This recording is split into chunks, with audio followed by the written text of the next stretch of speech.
Sección transversal del Sturm Tiger. Cuando se diseñan tanques, se consideran una serie de factores antes de que las ideas en la pizarra finalmente salgan de la línea de producción.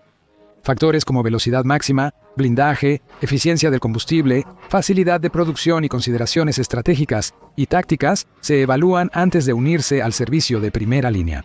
Sin embargo, a veces, los diseñadores prescinden de ideas como la sutileza y optan por la potencia bruta. Con este fin, los ingenieros alemanes crearon el Sturm Tiger, un vehículo inmenso que vio combate en las últimas partes de la guerra, desde el caos del levantamiento de Varsovia hasta el último aliento del Tercer Reich en las Ardenas y Remagen, y señaló una última jugada de los dados para la Wehrmacht. Orígenes. El Sturmpanzer 6 Ausf E, también conocido como el Sturm Tiger, tiene sus inicios en 1942. En ese momento, la Wehrmacht ya había hecho uso del Sturmpanzer IV Brummbach, que era un Panzer IV que tenía la torreta y el cañón principal reemplazados por un obús de 15 centímetros. El Brummbach era un vehículo efectivo, aunque en 1942 el ejército alemán se atascó en intensos combates urbanos en lugares como Stalingrado, y era obvio que se necesitaba algo más sustancial. El alto mando alemán imaginó un vehículo grande y fuertemente blindado que pudiera resistir cualquier cosa que se le lanzara desde los confines del entorno urbano, y que pudiera desatar suficiente potencia de fuego propia para simplemente nivelar cualquier oposición.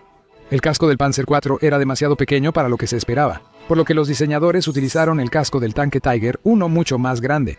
Cuando se equipó con blindaje y armamento, el Sturm Tiger fue verdaderamente una creación gigantesca. Dimensiones.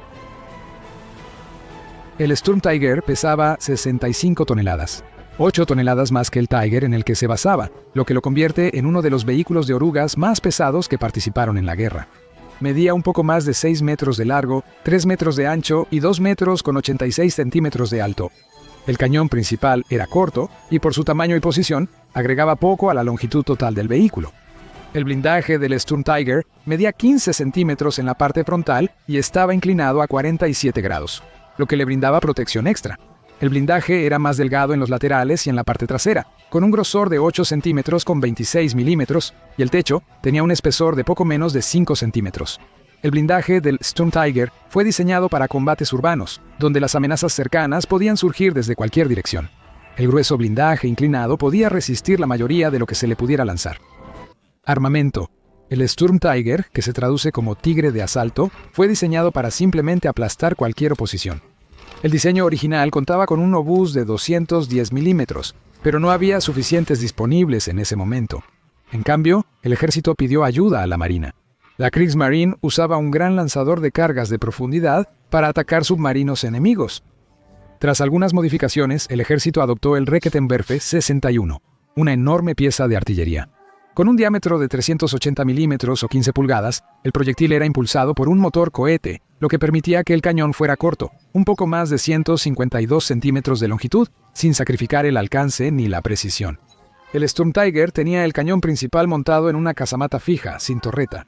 El proyectil en sí venía en dos variantes. El proyectil altamente explosivo, 4581, diseñado para destruir, por así decirlo, objetivos humanos concentrados, y contaba con una carga explosiva de 125 kilogramos. La otra versión era una carga hueca con forma 4592 que, según se dice, podía penetrar aproximadamente 2 metros 44 centímetros de concreto reforzado.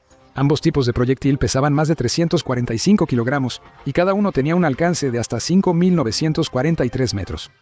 Se necesitaba una grúa especial en la parte trasera del vehículo para rearmar el Sturm Tiger, y esta solo podía transportar 14 proyectiles, incluyendo uno ya en el cañón y otro en la bandeja de carga.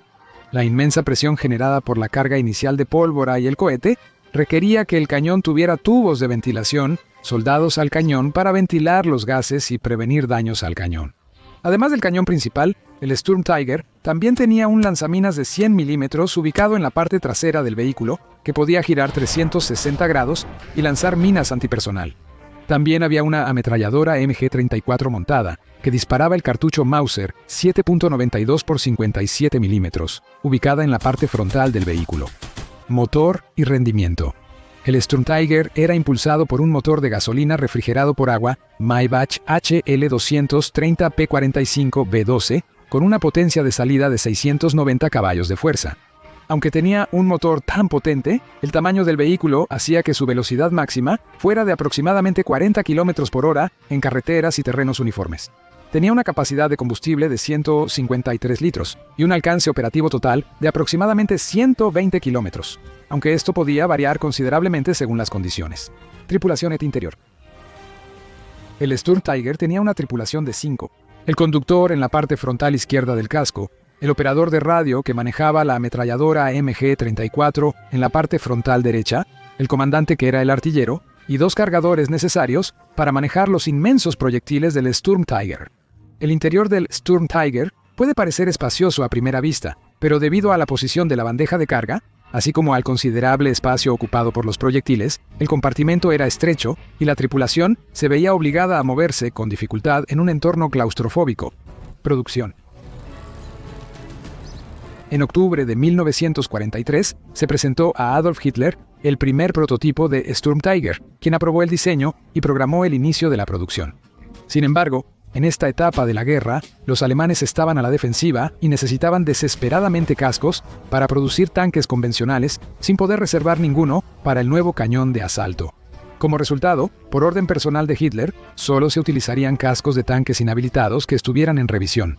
Los primeros Sturm Tiger entraron en producción en febrero de 1944. Debido a estas limitaciones, la industria alemana solo pudo producir 19 Sturm Tiger antes de detener la producción en enero de 1945. Servicio de combate. El Sturm Tiger entró en servicio en 1944 y se organizó en 3 compañías, las compañías Panzer Sturm Mörser, o compañías blindadas de morteros de asalto 1000, 1001 y 1002. Originalmente estaban designadas para constar de 14 vehículos, pero debido a su número limitado, solo tenían 4 cada una, divididas en 2 pelotones de 2. La primera vez que el Sturm Tiger entró en combate fue durante el levantamiento de Varsovia, donde la compañía 1000 fue desplegada con 2 vehículos y el prototipo. Esta fue la única ocasión en que se empleó el Sturm Tiger en su función planeada como plataforma de guerra urbana al ser utilizado para bombardear la ciudad. Aunque el Sturm Tiger se desarrolló como resultado de los intensos combates en áreas urbanas en el frente oriental, la mayoría de la acción que vieron los vehículos fue en el frente occidental. Los Sturm Tiger fueron usados durante la ofensiva de las Ardenas, también conocida como la Batalla de las Ardenas, la última gran ofensiva alemana de la guerra. Cuando eso se estancó, los alemanes se vieron obligados a luchar a la defensiva, y los Sturm Tiger y su considerable potencia de fuego se utilizaron para contener el avance de los aliados occidentales. 7 Sturm Tiger se utilizaron en la batalla por el puente sobre el Ramagen, donde lograron un éxito limitado. Se planeaba que bombardearan el puente directamente, pero resultaron ser demasiado imprecisos para esa tarea. Existen indicios de que un grupo de tanques Sherman fue puesto fuera de combate por un impacto del enorme proyectil de 380 milímetros del Sturm Tiger durante esta acción, representando las únicas bajas tanque contra tanque que logró el Sturm Tiger. Aunque esto es difícil de confirmar con certeza, también jugaron un papel en la batalla de Reichswald en febrero y marzo de 1945, donde ayudaron a detener el avance aliado y cubrir la retirada alemana. Legado. En general, el Sturm Tiger tuvo un efecto limitado en la guerra, dado el pequeño número que se produjo. La mayoría de los vehículos fueron capturados por los aliados en avance y destruidos. De los 19 que se produjeron, solo 2 han sobrevivido hasta la actualidad. Uno en el Deutsches Panzermuseum en Münster, Alemania, el otro ubicado en el Museo de Tanques Kubinka en Rusia. Un tercero fue llevado a Gran Bretaña tras la guerra para pruebas antes de ser desechado. Sin embargo, el cañón principal fue salvado y actualmente se encuentra en el Museo de Tanques Bovington en Inglaterra.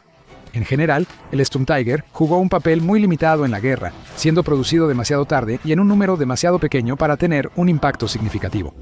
A pesar de esto, es una representación tangible de los muchos vehículos blindados sobredimensionados empleados por la Wehrmacht durante la Segunda Guerra Mundial.